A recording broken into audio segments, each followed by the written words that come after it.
C'est une petite structure de coordination dont la motivation était d'impliquer le secteur libéral au niveau de l'HAD. L'originalité de notre service, c'est qu'il ne fonctionne pour les soins qu'avec les libéraux.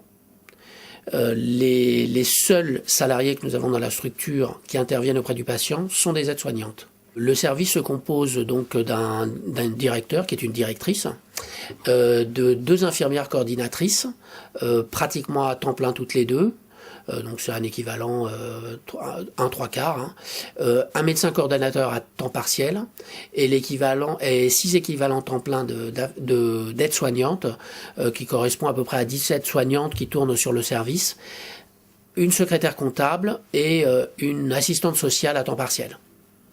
Les autres intervenants, que ce soit le médecin, le pharmacien, le kiné, l'infirmière, sont les professionnels de santé désignés par le patient et qui acceptent de le prendre en charge dans le cadre d'une coordination.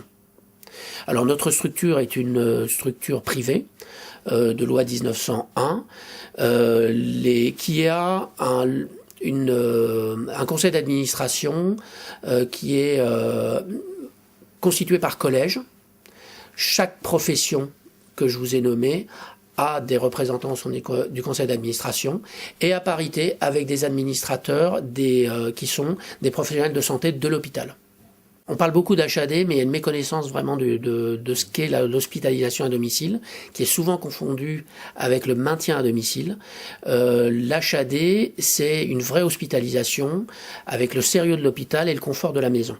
Vous pouvez prendre en charge les patients d'une manière très médicale, exactement comme s'ils étaient à l'hôpital. Simplement, ils sont dans leur cadre de leur maison. Dans notre service, on a beaucoup de patients pris en charge en soins palliatifs parce que on sait bien que c'est dans la fin de vie où il y a un accompagnement et que les gens préfèrent être chez eux. Curieusement, il y a des freins à l'utilisation par les prescripteurs de l'HAD, donc c'est un travail continu au niveau de notre personnel infirmier, médecin, coordonnateur pour rappeler ce qu'est l'HAD et le sérieux de l'HAD.